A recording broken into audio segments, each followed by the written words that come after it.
faut jamais avoir de plan B. Il n'y a que 3 catégories de personnes sur Terre qui ont le droit d'avoir un plan B. Alors peut-être que vous en faites partie. La première partie, c'est les perdants. Les perdants ont tous un plan B. La deuxième catégorie, c'est les lâches. Les lâches ont tous un plan B.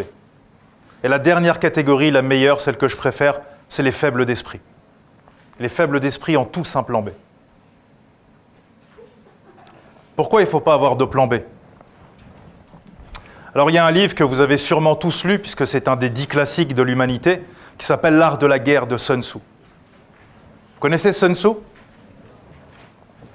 Dans son livre, Sun Tzu explique que quand on prend d'assaut un village et qu'on encercle les villageois, on doit toujours laisser une petite issue pour qu'ils puissent s'échapper.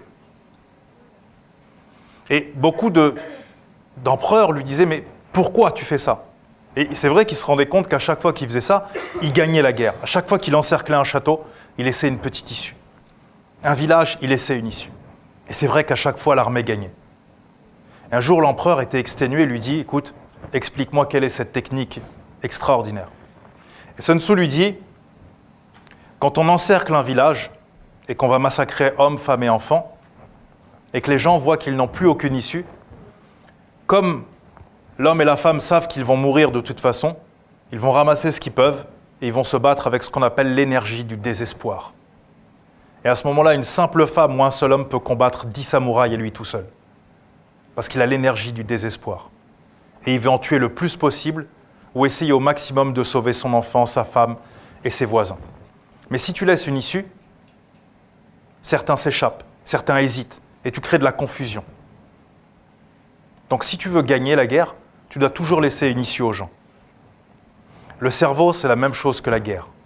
Si tu laisses une issue dans ton cerveau et que tu te dis « Allez, je fais mon ONG. Ouais, mais au cas où ça ne marche pas, je fais quoi?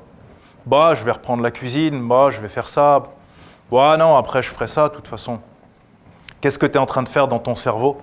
La même chose que Sun Tzu fait dans un village. Tu crées une faille. Et cette faille t'empêche de te battre avec l'énergie du désespoir. C'est-à-dire qu'une fois que tu as trouvé ton downwall, oublie tout le reste. Oublie tout le reste. Et conquiert ton downwall. C'est la seule et unique chose que tu as à faire. Et ça nous amène à la stratégie 3, la stratégie du choix.